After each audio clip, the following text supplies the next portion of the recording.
पीर जी अज़मत ऐं शान अल्हम्दुलिल्लाहि रब्बिल आलमीन वस्सलातु वस्सलामु अला सय्यिदिल मुरसलीन अम्मा बाद फ़अऊज़ु बिल्लाहि मिनश शैतानिर रजीम बिस्मिल्लाहिर रहमानिर रहीम।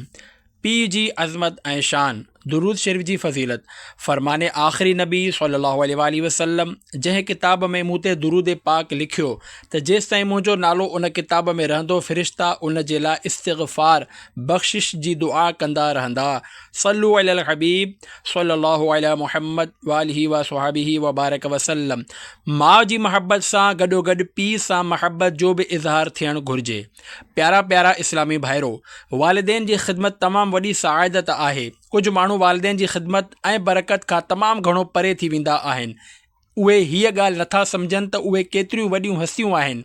माउ जे बारे में त असां घणो कुझु ॿुधंदा रहंदा आहियूं त माउ जी दुआ जन्नत जी हवा आहे, माउ जे पेरनि हेठियां जन्नत आहे, माउ जे पेरनि खे जन्नत जी चाउंठ सॾियो वियो आहे।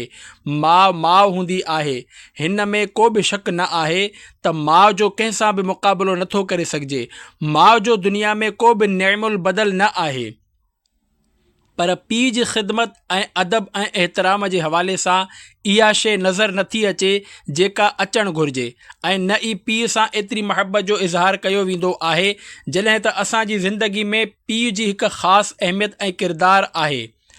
पीउ जी ख़िदमत पुट खे मालामाल करे छॾियो। हिकु शख़्स खे 4 पुट हुआ।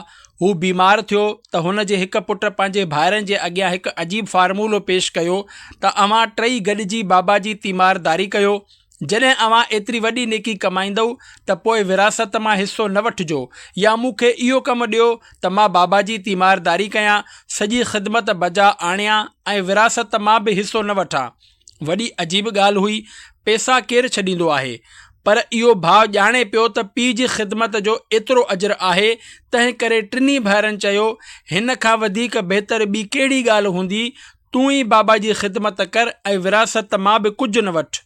बहरहाल उहो फार्मूलो तय थी वियो ऐं उहो भाउ पंहिंजे पीउ जी ख़िदमत कंदो रहियो एसि ताईं जो संदसि पीउ जो इंतक़ाल थी वियो।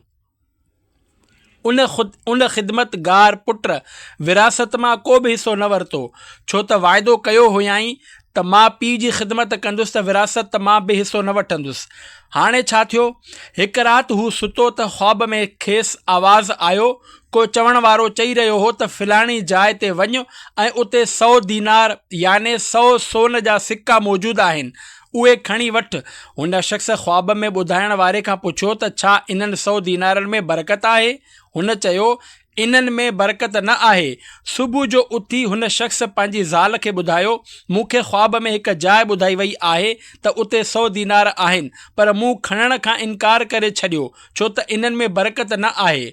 संदसि ज़ाल चयो, अजीब माण्हू आहीं, पहिरियां विरासत छॾियई, उन मां बि को हिसो न वरितुई, हाणे 100 दीनार मिली रहिया हुआ, तूं ग़रीब बि आहीं, उहे त खणी वठी हां। हुन चयो, मूंखे इहो माल न घुरिजे जंहिं में बरकत न हुजे। ॿी राति सुतो त वरी खेसि ख़्वाब में हिकु जाइ ॾेखारी वई त फ़िलाणी जाइ ते सोन जूं 10 अशरफियूं आहिनि, उहे खणी वठि। हुन पुछियो, छा इन्हनि में बरकत आहे?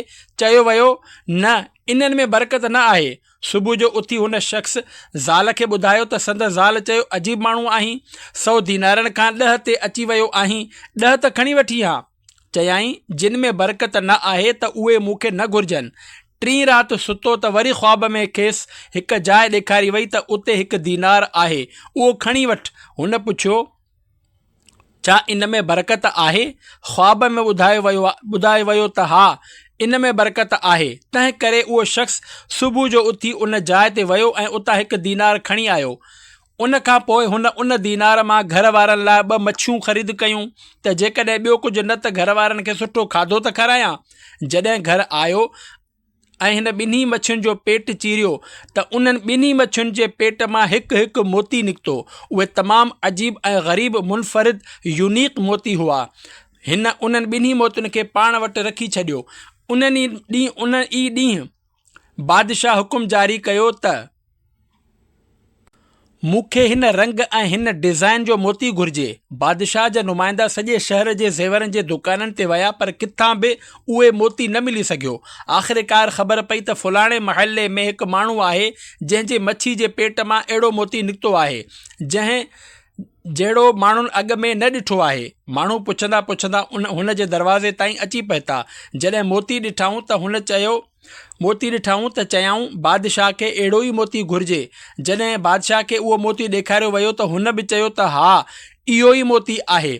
हाणे इन मोती जी क़ीमत पुछी वई। जीअं त अॻे ज़माने में गॾहनि ऐं घोड़नि ते सामान खयो वेंदो हो, तंहिं करे हुन शख़्स चयो 30 खच्चर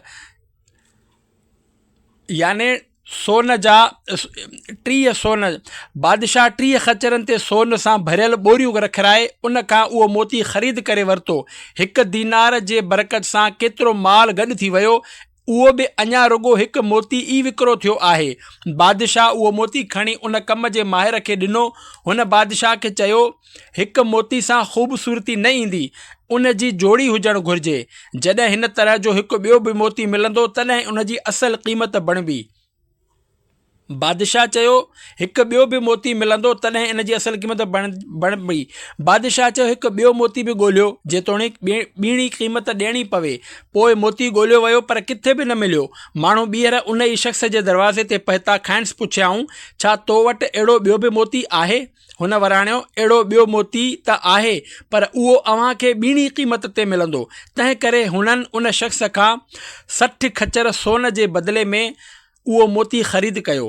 हिन वाक़े मां असांखे पीउ जी ख़िदमत करण सां गॾोगॾु इहो बि सिखण जे लाइ मिलियो त बेशक थोरो माल जंहिंमें बरकत हुजे उहो उन घणे माल खां बहितर आहे जेको हराम हुजे ऐं बरकत खां ख़ाली हुजे। बहरहाल उन पुट पीउ जी ख़िदमत कई त अल्लाह पाक खेसि ग़ैब जे ख़ज़ाननि मां माला माल करे छॾियो। माउ जी ख़िदमत जो सिलो। हिन तरह जो हिकु मशहूरु क़ुरानी वाक़ियो सूरतुल बक़रा में बि मौजूदु आहे। बक़रा अरबी में ॻऊं खे चइबो आहे। हिन सूरत में उन ॻऊं जो वाक़ियो आहे जेका दुनिया जी सभिनी खां महांगी ॻऊं हुई, जंहिंजी क़ीमत में उन ॻऊं जी खल में सोन भरे उन ज़माने जे माण्हू उन जो नौजवान खे ॾिनो हो जंहिं पंहिंजे माउ जी ख़िदमत कई हुई, माउ जी इताअत कई हुआईं त अल्लाह पाक खेसि अहिड़ी ॻऊं अता कई जो उन जहिड़ी ॻऊं सॼी दुनिया में ॿियो किथे बि न हुई। प्यारा प्यारा इस्लामी भाइरो, इन्हनि वाक़िअनि मां जेका ॻाल्हि सिखण वारी आहे इन में वालिदेन ऐं ॿारनि ॿिन्ही लाइ दर्स आहे। वालिदेन चवंदा आहिनि त ॿारनि जे लाइ घणो कुझु छॾे वञिणो आहे। अड़े यार, ॿारनि जे लाइ ई त कमाए रहियो आहियां। ॿारनि जे लाइ घर ठाहिणो आहे, फैक्ट्री ठाहिणी आहे। इहो न सोचींदा आहिनि त ॿारनि जे लाइ हलाल कमाए रहिया आहिनि या हराम। ॿारनि जी कहिड़ी तरबियत करे रहिया आहिनि। यादि रखो, जेको शख़्स ॿारनि जे लाइ माल छॾे वञे ऐं ॿारनि जी तरबियत न करे त उहे उन माल सां हराम कमु कंदा त अज़ाब उन खे मिलंदो। हज़रत सैयदुना उमर बिन अब्दुल अज़ीज़ रहमतुल्लाह अलैह जे बारे में अचे थो त जॾहिं उहे दुनिया में वञण लॻा त उन्हनि वटि तमामु थोरो माल हो। कंहिं पुछो अव्हां पंहिंजनि ॿारनि जे लाइ कुझु न छॾियो आहे? पाण रहमतुल्लाह अलैह कहिड़ो न शानदार जवाबु ॾिनो त जेकॾहिं मुंहिंजा ॿार अल्लाह पाक जा नाफ़रमान आहिनि त उन्हनि जे लाइ कुझु छॾे वञण दुरुस्त ई न आहे जो उहे इन खे ग़लति कमनि में ख़र्च कंदा। ऐं जेकॾहिं अल्लाह पाक जा फर्मा बरदार आहिनि त अल्लाह पाक पंहिंजे ग़ैब जे ख़ज़ाननि मां इन्हनि खे अता फ़रमाईंदो, इन्हनि खे पाण ई ग़नी करे छॾींदो ऐं इन्हनि जी रोज़ी में बरकत विझी छॾींदो। हलाल थोरो बि हुजे इन में बरकत हूंदी आहे। हिते ॿ ॻाल्हियूं क़ाबिल ज़िक्र आहिनि।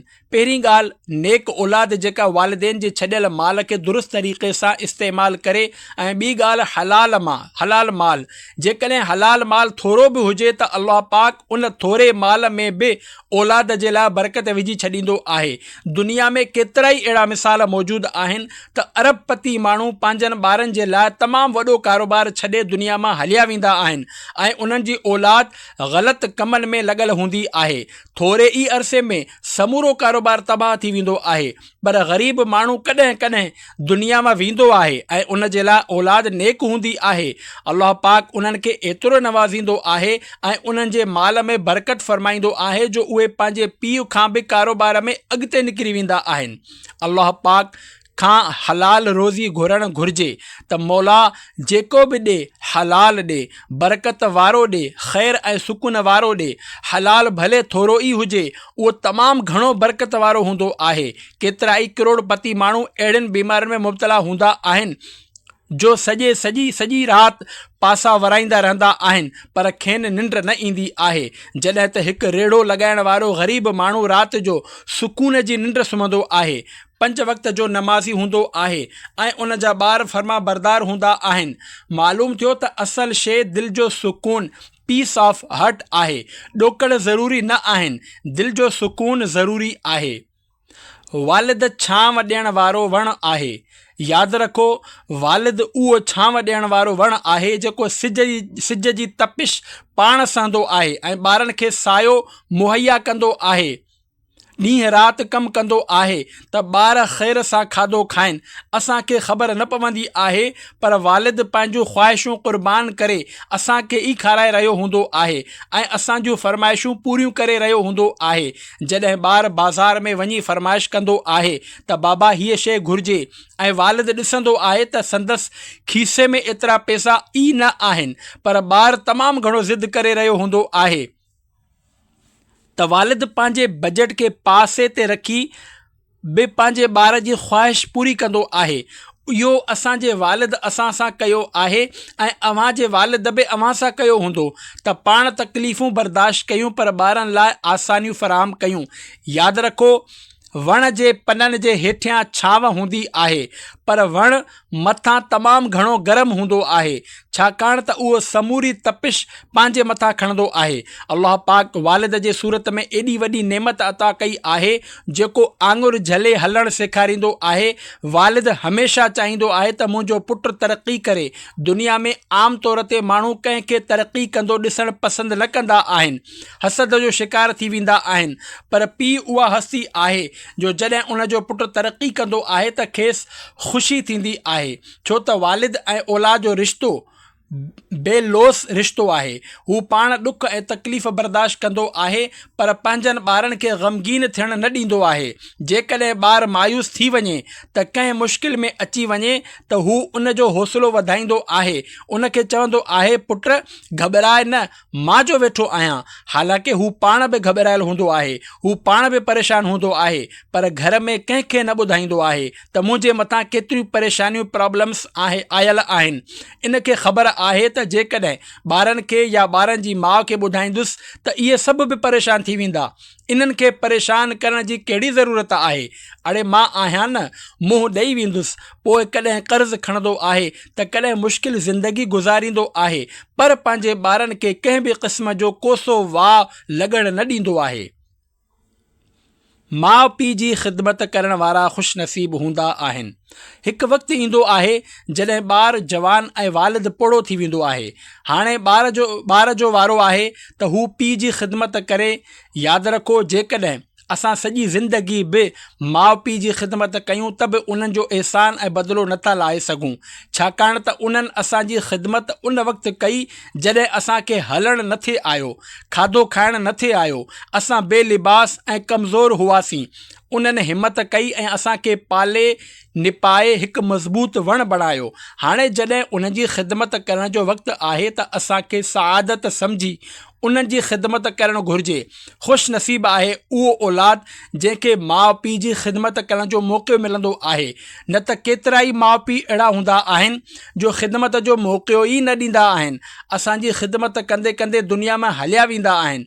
माण्हू चवंदो आहे त मूंखे त मौक़ो ई न मिलियो, आख़िरी वक़्त ताईं वालिद ई असांखे खाराईंदो रहियो, वालिद ई असां ते महिरबानी कंदो रहियो, असांजी माउ ई असां ते महिरबानी कंदी रही, असांखे त मौक़ो ई न ॾिना। आहियूं त असां उन्हनि जी कुझु ख़िदमत करे सघूं। हिन मौक़े ते मुबलिग़ दावत इस्लामी ऐं रुकन शुरा हाजी अबू मदनी अब्दुल हबीब अतारी मदज़िलुल आली पंहिंजे वालिदा माजिदा जो ज़िक्र कंदे फ़रमायो, मुंहिंजी वालिदा मरूमा जो जॾहिं इंतकाल थियो त मां उन वक़्तु पाकिस्तान में न हुयुसि बल्कि बगदाद शरीफ़ में हुयुसि। मूंखे घर वारनि ॿुधायो हो त जंहिं राति वालिदा जो इंतकाल थियो उन राति जो खाधो उन्हनि पाण तयारु कयो हो। उन वक़्तु बि हुननि पंहिंजी ख़िदमत जो मौक़ो फ़राहम न कयो। हू अल्लाह पाक जी बारगाह में दुआ घुरंदियूं हुयूं त ए अल्लाह पाक मूंखे पाण खां सवाइ कंहिं ॿिए जो मुहताज न बणाइजां। अल्लाह पाक उन्हनि जी दुआ क़बूल फ़रमाई। हाणे उन खां वधीक बदनसीब ॿियो केरु आहे जेके वालिद या वालिदा जी ख़िदमत जो मौक़ो मिलियो ऐं हू उहो चवे त मां हिन पोड़े या पोड़ीअ जी करे परेशान थी वियो आहियां, एतिरा पैसा माउ पीउ ते ख़र्च करियां। हेफ़ आहे अहिड़ी औलाद ते जेका पंहिंजे वालिदेन जी ख़िदमत करण खे बोझ सम्झंदी आहे। अल्लाह जो कसम, उहो असांजे पैसनि जो नसीबु आहे जो उहे वालिदेन ते ख़र्च थियनि, छो त सॼी ज़िंदगी त उन्हनि ई ख़र्च कयो। जेको कुझु ॾिनो उन्हनि ई ॾिनो। असां जेको कुझु आहियूं ऐं असांखे जेका इज़त मिली, शोहरत मिली ऐं दौलत मिली, उहो सभु माउ पीउ जो सदको आहे ऐं उन में वालिद जो तमामु वॾो किरदारु आहे। ऐं असांजी हालत इहा हूंदी आहे जो असां कॾहिं कॾहिं वालिद जो शुक्रियो बि अदा कंदा न आहियूं। मुंहिंजी माउ मूंखे खाराईंदी आहे, मुंहिंजी माउ मूंखे प्यारींदी आहे, मुंहिंजी माउ मूंखे सीने सां लॻाईंदी आहे, मुंहिंजी माउ मूंखे का शइ आणे ॾींदी आहे त माउ खे पैसा केरु ॾींदो आहे? कमाई केरु खणी ईंदो आहे? वालिद सॼे घर जो थंभो हूंदो आहे पर को बि उन जो शुक्रियो अदा न करे रहियो हूंदो आहे ऐं न ई को हिन जी उन तकलीफ़ खे सम्झी रहियो हूंदो आहे। वालिद सॼे घर जो मोहसिन ऐं सॼे घर जे लाइ छांवरो हूंदो आहे, जेको वीचारो महिनत करे रहियो हूंदो आहे, असांखे सायो ॾेई रहियो हूंदो आहे, असांखे नवाज़े रहियो हूंदो आहे। असां वटि जेको कुझु आहे उहो असांजे वालिद जो आहे। इहो मां न चई रहियो आहियां। असांजा आका सल्लल्लाहु अलैहि वसल्लम फरमाए रहिया आहिनि। नबी पाक सल्लल्लाहु अलैहि वसल्लम जी मुबारक दौर जो हिकु निहायती दर्द भरियो वाक़ियो मुलाहिज़ा फरमायो। ॾुखायल पीउ जी कहाणी उन जे पंहिंजी ज़बानी। प्यारे प्यारे आका मदीने वारे मुस्तफ़ा सल्लल्लाहु अलैहि वसल्लम जी बारगाह में हिकु पुटु पंहिंजे पीउ जी शिकायत खणी हाज़िर थियो त हुज़ूर, मुंहिंजो पीउ मुंहिंजो माल मूंखां वठणु चाहे थो। नबी पाक सल्लल्लाहु अलैहि वसल्लम फरमायो, पंहिंजे पीउ खे वठी अचु। जॾहिं उहो नौजवान पंहिंजे पीउ खे वठी आयो त नबी पाक सल्लल्लाहु अलैहि वसल्लम फरमायो, तुंहिंजो पुटु चए थो त तूं उन जो माल उन खां वठणु चाहीं थो। वालिद अर्ज़ु कयो, हुज़ूर, हिन खां इहो बि त पुछो त मां खाइंसि माल वठी छा कंदो आहियां? हुन खां पैसा घुरी इन्हनि पैसनि जो छा कंदो आहियां? पंहिंजे अज़ीज़नि ऐं मिटनि माइटनि जी महिमान नवाज़ी कंदो आहियां ऐं पंहिंजे ॿारनि जी ज़रूरतुनि ते ख़र्च कंदो आहियां। अञा गुफ़्तगू जारी ई हुई त एतिरे में जिब्रील अमीन अलैहिस्सलाम हाज़िर थिया ऐं चयाऊं, हुज़ूर, हिन जे पीउ दिल ई दिल में कुझु अशआर तरतीब ॾिना आहिनि जेके अञा ताईं संद ज़बान ते न आया आहिनि। हुज़ूर, अव्हां खेसि चओ त उहे अशआर ॿुधाए। नबी पाक सल्लल्लाहु अलैहि वसल्लम ग़ैब जे ख़बर ॾींदे इरशाद फरमायो त तो कुझु शेर सोचिया आहिनि जेके अञा तुंहिंजी ज़बान ते न आया आहिनि। हुन चयो, अल्लाह पाक हमेशह तव्हांजे मौजज़नि जे ज़रिए असांजे दिली यकीन ऐं बसीरत में वाधारो फ़रमाईंदो आहे। उन खां पोइ उन वालिद नबी पाक सल्लल्लाहु अलैहि वसल्लम खे इहे शेर ॿुधाया जिन जो तर्जुमो ही आहे, मूं तोखे खाधो खारायो जॾहिं खां तूं पैदा थियो आहीं, तुंहिंजो बार खंयो आहे। जॾहिं तूं नंढड़ो हुएं, मुंहिंजी कमाईअ मां तोखे बार बार सैराब कयो वियो। जॾहिं का बीमारी तुंहिंजे मथां मुसीबत बणिजी ईंदी हुई त मां तुंहिंजी बीमारीअ जे करे सॼी राति जाॻंदो हुयुसि। मुंहिंजे दिलि तुंहिंजे मरण खां ड्रिॼंदी हुई। हालांकि मूंखे चङी तरह मालूम हो त मौत यक़ीनी आहे ऐं सभिनी ते मुसलत कयो वियो आहे। मुंहिंजूं अखियूं ईअं वहंदियूं हुयूं ॼण उहा बीमारी जेका राति जो तोखे थी हुई सा तोखे न बल्कि मूंखे थी हुई। याने बीमार तूं हूंदो हुए पर तकलीफ़ मूंखे थींदी हुई। मां बेचैन थी वेंदो हुयुसि। मूं तोखे ईअं पालियो जॾहिं तूं जवान थिए ऐं उन हद ताईं पहुते त मूं तोखे उमेद थी त हाणे तूं मुंहिंजे कमु ईंदे, पर तो उन जो बदिलो सख़्ती ऐं बदज़बानीअ सां ॾिनो। ए काश जॾहिं तो वालिद हुजण जे हक़ जो लिहाज़ न रखियो त अहिड़ो ई सलूक करी हा जहिड़ो हिकु पाड़ेसिरी ॿिए पाड़ेसिरी सां कंदो आहे। घटि में घटि एतिरो त मुंहिंजो ख़्यालु करी हा। जॾहिं इन ॾुखायल पीउ नबी रहमत सल्लल्लाहु अलैहि वसल्लम खे इहे शेर ॿुधाया त रहमतुल लिल आलमीन सल्लल्लाहु अलैहि वसल्लम जे अखियुनि मां ॻोढ़ा वहण लॻा। नबी पाक सल्लल्लाहु अलैहि वसल्लम उन नौजवान पुट जो ग़रीबान पकड़े फरमायो, इज़हब अंत व मालुक लि अबीक, वञ तूं ऐं तुंहिंजो सभु माल तुंहिंजे पीउ जो आहे। माउ पीउ पंहिंजे लाइ न पर पंहिंजे ॿारनि जे लाइ जीअंदा आहिनि। प्यारा प्यारा इस्लामी भाइरो, ॾिठो अवां मुंहिंजे आका सल्लल्लाहु अलैहि वसल्लम फरमायो त तूं ऐं तुंहिंजो सभु कुझु तुंहिंजे पीउ जो आहे। अॼु पैसा ॾियण वक़्तु पुटु चवंदो आहे त बाबा ही मुंहिंजा आहिनि ऐं ही तव्हांजा आहिनि, केतिरा ॾियां, बार बार छो घुरंदा आहियो। पीउ त खाराइण वक़्तु कॾहिं ईअं न चयो हो, बल्कि पंहिंजे वात जो गिरह कढी बि असांजे वात में विझंदो हो, पंहिंजूं ख़्वाहिशूं मारे असांखे पालींदो हो। बाबा साईं पाण नओं लिबास घटि पातो पर असांखे नवां नवां लिबास ऐं नवां नवां जूता वठी ॾिनाई। जेको कुझु असांखे घुरियो, जेको कुझु असां घुरियो असांजे वालिद पूरो कयो। कॾहिं असां सोचियो आहे त असांजे वालिद पंहिंजे लाइ कॾहिं कुझु ख़रीद कयो आहे। कॾहिं चयाईं त पुट अॼु ही जूता मूंखे तमामु घणो पसंदि आया आहिनि, तंहिं करे मां पंहिंजे लाइ वठी वियो आहियां। न न, बल्कि पीउ जी ज़बान ते हमेशह इहो ई रहियो आहे त मां पंहिंजे पुट जे लाइ वठी आयो आहियां, पंहिंजी धीउ जे लाइ वठी आयो आहियां, पंहिंजे ज़ाल जे लाइ वठी आयो आहियां। माउ पीउ कमाल जूं हस्तियूं आहिनि, उहे पंहिंजे लाइ न जीअंदा आहिनि पर पंहिंजे ॿारनि जे लाइ जीअंदा आहिनि। ऐं जॾहिं ॿारु वॾो थी माउ पीउ सां बदतमीज़ी ऐं बदसलूकी सां पेश ईंदो आहे, दिलि आज़ारी वारा जुमिला ॻाल्हाईंदो आहे त माउ पीउ जी दिलि केतिरी न ॾुखारी थींदी हूंदी। किताबनि में पीउ जी इज़त बाबति लिखियलु आहे त पुटु पंहिंजे पीउ जे अॻियां ईअं हुजे जीअं ग़ुलाम पंहिंजे आका जे अॻियां हूंदो आहे। जॾहिं पीउ पुट खे को हुकुम ॾिए त पुटु लबैक याने हाज़िर चवे, उहो वालिद जो पुट ते हक़ ऐं अदब आहे। अॼु हालात ही आहिनि जो पुटु पीउ ऐं पीउ ग़ुलाम बणिजी वियो आहे। हाणे पीउ चवंदो आहे त पुट थोरा पैसा घुरिजनि त पुटु इनकार करे रहियो हूंदो आहे त मूं वटि पैसा न आहिनि, या पीउ चए त पुट हेॾां अचु थोरो कमु आहे त पुटु जवाबु ॾेई छॾींदो आहे त मूं वटि वक़्तु न आहे। पीउ खे झंग में छॾे अचण वारो बदनसीब पुटु। हदीस पाक में आहे त सभिनी गुनाहनि जी सज़ा अल्लाह पाक चाहे त क़यामत ताईं मौक़ूफ़ करे छॾींदो आहे, पर माउ पीउ जी नाफ़रमानी जी सज़ा जीअरे ई दुनिया में ॾींदो आहे। उन जो रद्द अमल ही हूंदो आहे त उन जे पंहिंजी औलाद संदसि नाफ़रमानी कंदी आहे। मशहूरु वाक़ियो आहे त हिकु नौजवान जी शादी थी, संदसि पीउ पोड़ो हो, हर वक़्तु खंघंदो रहंदो हो। उन जी ज़ाल खेसि चयो त हिन पोड़े खे घर मां कढी छॾ। पुटु जीअं त ज़ाल जो ग़ुलाम बणिजी वियो हो, सो पंहिंजे पीउ खे वठी वियो त कंहिं वीराने या झंग में छॾे अचे। पीउ चवणु लॻो, पुट सर्दी में मूंखे काथे छॾणु वञी रहियो आहीं, मूंखे को कंबल त ॾे।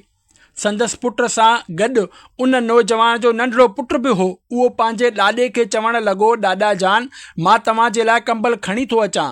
जॾहिं उहो ॿारु कंबल खणी आयो त उन नाफ़रमान पुटु ॾिठो त कंबल खे विच मां कटे ॿ टुकड़ा कयो वियो आहे ऐं अधु कंबल खणी आयो आहे। उहो नाफ़रमान पुटु पंहिंजे पुट खे चवणु लॻो, तूं अधु कंबल छो खणी आयो आहीं? जंहिं ते उहो ॿारु चवणु लॻो, अधु हिन लाइ खणी आयो आहियां ऐं जॾहिं तूं पोड़ो थींदे त तव्हांखे बि मूंखे काथे छॾिणो पवंदो, उन वक़्तु अधु तव्हांखे ॾींदुसि। इहो ॿुधी उन नाफ़रमान पुट जे अखियुनि में ॻोढ़ा अची विया। खेसि उहो सम्झ में अची वियो त अॼु जेको मां पंहिंजे वालिद सां करणु वञी रहियो आहियां, सुभाणे मुंहिंजी औलाद बि मूंसां ईअं ई कंदी। वालिद जे शफ़क़तुनि खे कॾहिं न विसारियो। अॻे असां ॿुधंदा हुआसीं त ओल्ड हाउस यूरोप ऐं अमेरिका में आहिनि, पर हाणे पाकिस्तान में बि ठहण लॻा आहिनि ऐं हिते जा माण्हू बि पंहिंजे पीउ खे ओल्ड हाउस में दाख़िल कराइण लॻा आहिनि। अड़े नादान, ही जन्नत जो दरवाज़ो हो जंहिंखे घर मां कढी ओल्ड हाउस में दाख़िल करायो अथई। जवानीअ में अची पोड़े पीउ जी खंघि ख़राबु लॻी रही आहे। इहो न सोचियो त असां त इन्हनि जे बिस्तरे ते गंदगी कई हुई, पर उन वक़्तु वालिद साहब असांखे लत हणी घर मां न कढियो हो। कॾहिं उहो बि सोचियो अथई त वालिद साहिब असांजे नंढपण में केतिरियूं रातियूं जागी गुज़ारियूं आहिनि। उहे सभु ॻाल्हियूं इंसान खे उन वक़्तु सम्झ में ईंदियूं आहिनि जॾहिं हू पाण वालिद बणिजंदो आहे। तॾहिं खेसि ख़बर पवंदी आहे त ॿारु केतिरो तंग कंदो आहे। हाणे त केतिरियूं ई सहूलतूं फैसिलिटीज़ अची चुकियूं आहिनि। ॿारनि जा पेम्पर्स अची विया आहिनि ऐं ॿियूं बि केतिरियूं ई सहूलतूं अची वियूं आहिनि। सोचणु घुरिजे त 30-40 साल पहिरियां जॾहिं असां नंढड़ा हुआसीं, उन वक़्तु त उन्हनि वटि पैसा बि न हूंदा हुआ, पोइ बि हुननि असांखे कीअं पालियो हूंदो। ॿार ऐं ॿुढो ॿई बराबरि आहिनि। हीअ ॻाल्हि ख़ासि तौर ते ॿारनि ऐं नौजवाननि खे हमेशह यादि रखणु घुरिजे त उमिरि जो हिकु हिसो अहिड़ो ईंदो आहे जंहिंमें इंसानु पोड़ो थियण खां पोइ वापसि ॿीहर ॿार बणिजी वेंदो आहे। ॼण त हीउ हिकु मुकमल दाइरो आहे। नंढपण, जवानी, पोइ पोढ़ाइप। हाणे ही पोढ़ाइप ऐं नंढपण साॻियो ई दर्जो रखनि था। जहिड़ी तरह ॿारु ॻाल्हि न सम्झंदो आहे, तीअं ई पोड़ो शख़्स बि ॻाल्हि न सम्झी सघंदो आहे। जेकॾहिं ॿारु ज़िद कंदो आहे त पोड़ो बि ज़िद कंदो आहे। जेकॾहिं ॿार जी सम्झ लेवल ऑफ अंडरस्टैंडिंग घटि आहे त पोड़े जी बि सम्झ घटि थी वेंदी आहे। असां चवंदा आहियूं त पीउ थी करे एतिरो ज़िद कंदा आहिनि। अड़े भाउ, उन्हनि खे हाणे 60 सालनि जो न सम्झ, पर 6 सालनि जो सम्झ। जॾहिं 6 सालनि जो ॿारु ज़िद कंदो आहे त मूंखे फलाणी शइ घुरिजे, त उन वक़्तु केरु आहे जेको ॿार सां विढ़ंदो आहे, बल्कि उन ते प्यारु ईंदो आहे। वालिद साहिब जी उमिरि 60 साल आहे। उन्हनि जी सम्झ में बि हाणे सम्झ बि घटि थी चुकी आहे। हाणे इन्हनि ते बि प्यारु अचणु घुरिजे। जॾहिं वालिद साहिब बि बार बार ज़िद कनि या ॻाल्हि न मञनि त उन वक़्तु सम्झणु घुरिजे त मां 6 सालनि जे ॿार सां ॻाल्हाए रहियो आहियां। ईअं करण सां वालिद साहिब जी ख़िदमत करण बि आसान थी वेंदी ऐं उन्हनि जी का बि ॻाल्हि बुरी न लॻंदी। आम तौर ते गुस्सो उन ॻाल्हि ते अची रहियो हूंदो आहे त हीअ मुंहिंजी ॻाल्हि खे छो नथो सम्झे। असल में त गुस्सो अचणु ई न घुरिजे। बदक़िस्मत आहिनि उहे माण्हू जेके हिन उमिरि में बि वालिदेन सां बदतमीज़ी कंदा आहिनि। जेको पोखींदव उहो ई लुणंदव। मनक़ूल आहे त हिकु पुटु पंहिंजे पीउ खां तंग अची वियो हो।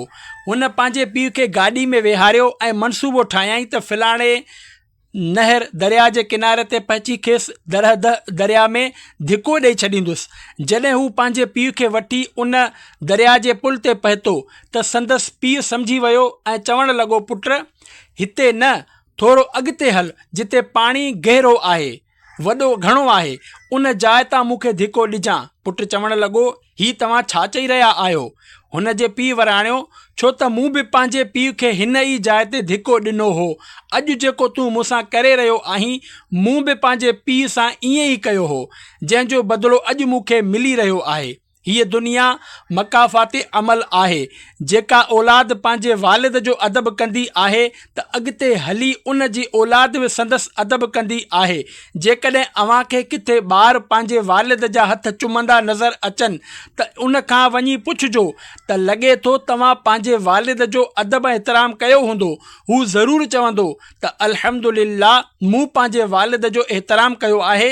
जेको शख़्स पंहिंजे वालिद जो एतिराम कंदो आहे, अल्लाह पाक उन जी औलाद खे बि उन जो फर्मा बरदार बणाए छॾींदो आहे। तंहिं करे पंहिंजे वालिद सां प्यारु कयो, संदसि अदब करियो ऐं पंहिंजे वालिद जी हौसला शिकनी न कयो। कुझु माण्हू त अहिड़ा नादान हूंदा आहिनि जेके पंहिंजे पीउ सां ॻाल्हाईंदा बि न आहिनि ऐं न ई साणसि मिलंदा आहिनि। माउ पंहिंजे पुट खे मुंहिंजो लाल वग़ैरह चई सीने सां लॻाईंदी आहे, प्यार भरिया लफ़्ज़ चवंदी आहे। पीउ जेतोणीकि वाज़े ऐं खुले लफ़्ज़नि में ईअं न चवंदो आहे, पर हक़ीक़त में हू बि औलाद सां प्यारु कंदो आहे। तॾहिं ई त औलाद जे लाइ सभु कुझु कंदो आहे। हू ज़बान सां न चवंदो आहे, पर उन जे दिलि में बि औलाद जे लाइ तमामु घणी हमदर्दी हूंदी आहे। घटि में घटि उनखे तस्लीम एक्नॉलेज त करियो। पीउ जी महबत जो कॾहिं त उनखे सिलो ॾियो। कॾहिं पुट बि पीउ खे चवे त अॼु मां जेको कुझु आहियां उहो अव्हां जे करे ई आहियां। इहो ॿुधी यकीनन पीउ जूं अखियूं आलियूं थी वेंदियूं। अहादीसे मुबारका में पीउ जूं फ़ज़ीलतूं। कुझु माण्हू रुॻो माउ सां सुठो सलूक कंदा आहिनि ऐं पीउ सां विढ़ंदा रहंदा आहिनि। ईअं न करणु घुरिजे। पीउ जो बि अदब ऐं एहतराम करणु लाज़मी आहे। अल्लाह पाक जे आख़िरी नबी सल्लल्लाहु अलैहि वसल्लम फरमायो, पीउ जन्नत जो विचों दरवाज़ो, सेंट्रल डोर ऑफ जन्नत आहे। हाणे तुंहिंजी मर्ज़ी आहे त उन जी हिफ़ाज़त करी या उनखे छॾे ॾीं। हिकु ॿी हदीस पाक में इरशाद फरमायाऊं, पुट पंहिंजे पीउ जो हक़ अदा नथो करे सघे एसि ताईं जो हू पंहिंजे पीउ खे ग़ुलाम जी सूरत में ॾिसे ऐं उनखे ख़रीद करे आज़ादु करे छॾे।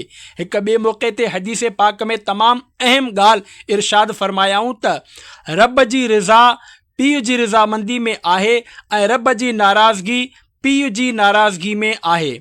सादनि लफ़्ज़नि में ईअं खणी चइजे त जंहिंखां पीउ राज़ी तंहिंखां रब राज़ी, ऐं जंहिंखां पीउ नाराज़ तंहिंखां रब नाराज़। अल्लाह पाक जे प्यारे नबी सल्लल्लाहु अलैहि वसल्लम जी बारगाह में कंहिं हाज़िर थी अर्ज़ु कयो, या रसूल अल्लाह सल्लल्लाहु अलैहि वसल्लम, मुंहिंजे हुस्न अख़लाक़ जो सभ खां वधीक हक़दार केरु आहे? इरशाद फरमायाऊं, तुंहिंजी माउ। हुन ॿीहर अर्ज़ु कयो, उन खां पोइ केरु? इरशाद फरमायो वियो, तुंहिंजी माउ। टियों दफ़ो अर्ज़ु कयाई, उन खां पोइ केरु? पाण करीम सल्लल्लाहु अलैहि वसल्लम हिन दफ़े बि इहो ई इरशाद फरमायो, तुंहिंजी माउ। हुन चोथों भेरो अर्ज़ु कयो, उन खां पोइ केरु? पाण करीम सल्लल्लाहु अलैहि वसल्लम फरमायो, तुंहिंजो पीउ। नबी पाक सल्लल्लाहु अलैहि वसल्लम जी ज़बान हक़ तर्जुमान मां जेको लफ़्ज़ निकिरंदो आहे उहो हिकमत सां भरियल हूंदो आहे।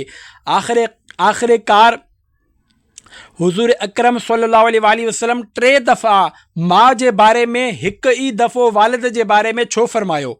इन जो सबबु बयानु कंदे उलमाए कराम कसरहुमुल्लाहु सलाम फरमायो आहे त माउ जा 3 एहसान हूंदा आहिनि।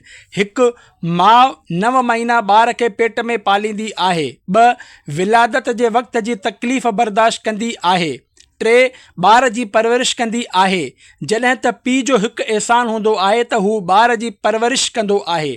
पीउ जो जेतोणीकि हिकु हक़ ऐं माउ जा 3 हक़ आहिनि, पर इन जो हरगिज़ इहो मतिलबु न आहे त पीउ जो अदब ई न करिणो आहे, बल्कि उलमाए कराम कसरहुमुल्लाहु सलाम लिखियो आहे त ख़िदमत माउ जी वधीक कयो ऐं इज़त पीउ जी वधीक कयो, छो त हू तुंहिंजी माउ जो मुड़ुसु आहे ऐं तुंहिंजे माउ जो सरताज आहे। सैयदी आला हज़रत इमाम अहमद रज़ा ख़ान रहमतुल्लाह अलैह लिखियो आहे त जेकॾहिं वालिदैन जो पाण में झेड़ो थी पए त पुट कॾहिं बि वालिद जी हिमायत में माउ सां ऐं माउ जी हिमायत में पीउ सां झेड़ो न करे।